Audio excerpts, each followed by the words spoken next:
जज मेहता हमेशा की तरह वक्त पर कोर्ट पहुंच गए थे और अपने सामने पड़े ढेर सारे केसों की फाइल देखकर हमेशा की तरह उनका मन उदास हो गया था। जब से वे जज बने थे, उन्होंने हजारों केसेस की सुनवाई की थी और इन सब में महामारी, धन दौलत, जमीन के लिए लड़ाई, स्त्रियों के लिए लड़ाई, चोरी चकारी, लूटपाट, इन सब के अलावा और कुछ खास नहीं होता था। अपने रूटीन के हिसाब से उन्होंने अपने सामने पड़ी फाइलों को चेक करना शुरू किया।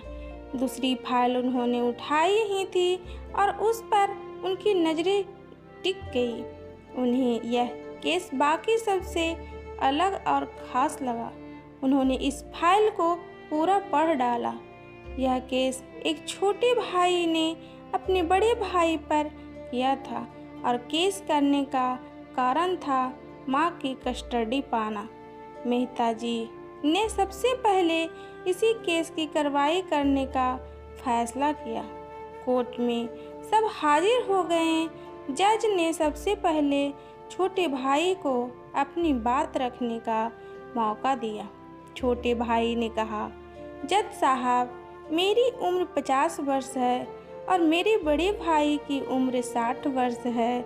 हमारी माँ जो 90 साल की है, वह बड़े भाई के साथ ही रहती है, लेकिन अब मैं चाहता हूँ कि माँ बाकी के बचे वर्ष मेरे साथ रहकर बिताएं। माँ की सेवा करने का मौका अब मुझे मिलना चाहिए। मैंने बड़े भैया को काफ़ी समझाया कि अब माँ आपकी भी उम्र हो चली है, अब आपकी सेहत भी अच्छी नहीं रहती और आप दिल के मरीज भी हैं। मैं अभी स्वस्थ हूँ, इसलिए बेहतर यही होगा कि माँ की सेवा करने का मौका अब मुझे दिया जाए। वैसे भी माँ पिछले 40 सालों से उनके साथ ही तो रह रही है। क्या मेरा हक नहीं बनता कि माँ मेरे साथ भी रहे? लेकिन बड़े भैया हैं कि इस बात को मानने के लिए राजी नहीं हैं, इसलिए मजबूरी में मुझे उन पर केस करना पड़ा। अब बड़े भाई की अपनी बात रखने की बारी थी। बड़े भाई ने कहा, यह बात सच है कि मेरी उम्र 60 साल है। यह बात भी सच है कि अब मेरी सेहत पहले जैसी नहीं रहती, लेकिन उतना ही सच यह भी है कि मैं सिर्फ जिंदा रह पा रहा हूँ तो इसलिए क्योंकि मेरी माँ मेरे पास है। चाहे मेरी सेहत कितनी भी खराब हो, चाहे मेरी ज़िंदगी नर्क जैसी हो, लेकिन मेरी माँ मेरे पास होने की वजह से ही तकलीफ़ों भरी ज़िंदगी स्वर्ग जैसी बन जाती है। जज साहब, आप ही बताइए, मैं माँ को अपने से दूर कैसे होने दे सकता हूँ? जज ने बड़े भाई से कहा कि तुम खुद कहते हो कि तुम्हारी सेहत अच्छी नहीं रहती, तो भला तुम कैसे अपनी माँ की देखभाल अच्छे से कर पाओगे? यह भी तो सोचो। बड़े भाई ने कहा, मैं अपनी माँ की बड़े अच्छे से देखभाल करता हूँ। आप माँ से ही पूछ सकते हैं, और अगर वो खुद कहे कि उन्हें मेरे साथ नहीं रहना, तो आप बेशक उन्हें मेरे भाई के साथ भेज दीजिए। जज को यह बात ठीक लगी और उन्होंने माँ को अदालत में बुलाने का फैसला किया। 90 साल की बूढ़ी माँ बड़ी ही कमज़ोर थी। वो जैसे तैसे व्हील चेयर से अदालत में आई। जज साहब ने उनसे उनका फैसला पूछा तो माँ ने कहा कि मेरे लिए दोनों ही बच्चे समान हैं। किसी एक का पक्ष लेकर दूसरे को नाराज़ नहीं कर सकती। आप तो जज हैं, आप तो ऐसे फैसले हमेशा लेते हैं।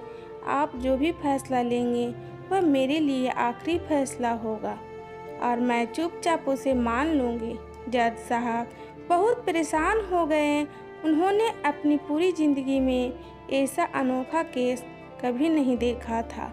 हमेशा दो भाई अपने माता पिता को एक दूसरे पर थोपते।